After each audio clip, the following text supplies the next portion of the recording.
ഈ നേരിട്ട് പറയണതും അപ്പുറത്ത് പോയി പരദൂഷണം പറയണതിനെ കുറിച്ചൊക്കെയുള്ള നല്ല ധാരണ ഉണ്ടാവില്ല അല്ലേ? എന്നാലും ഒരു എക്സാമ്പിൾ നോക്കാം.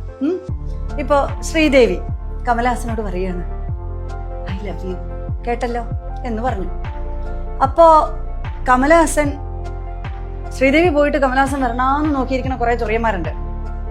അവരങ്ങോട്ട് പോയ പാടെ കമലഹാസനെ ചുറ്റി ചോദിക്കാണ് അവരെന്താ പറഞ്ഞ എന്ന് ചോദിച്ചു. ഓക്കെ, അപ്പോ കമലഹാസൻ പറയാണ് അവള് പറഞ്ഞു അവളെന്നെ ഇഷ്ടപ്പെടുന്നു. ഓക്കെ, ഇതിനെ നമുക്കൊന്ന് ഇംഗ്ലീഷിലാക്കണം. ക്ലിയർ? ഓക്കെ അല്ലേ? ഇനി ടീച്ചറോട് മറുപടി പറയൂ. എങ്ങനെയാണ് നമ്മള് ശ്രീദേവി പറഞ്ഞു ഐ ലവ് യു എന്ന്, കമലഹാസൻ എങ്ങനെയാണ് ഇത് അവരോട് പറയുക? ഷീ സെഡ്, അവൾ പറഞ്ഞു. ഷീ സെഡ്, പറയൂ. She said I love you എന്നാ. അങ്ങനെ പറഞ്ഞൊരു കാറ്റഗറിനെ ഞാൻ കണ്ടു. അടുത്തത് ഷീ സെഡ് ഷീ സിംഗുലർ ആയതുകൊണ്ട് she said she loves me എന്ന് പറഞ്ഞ കാറ്റഗറി അല്ലേ? അടുത്തത് she said she love me അങ്ങനെ പറഞ്ഞവരുണ്ടല്ലേ? ഈ പൊട്ടത്തരി പറഞ്ഞ എല്ലാം ഇറങ്ങി പുറത്ത് ക്ലാസ് നിന്ന് ഇറങ്ങി.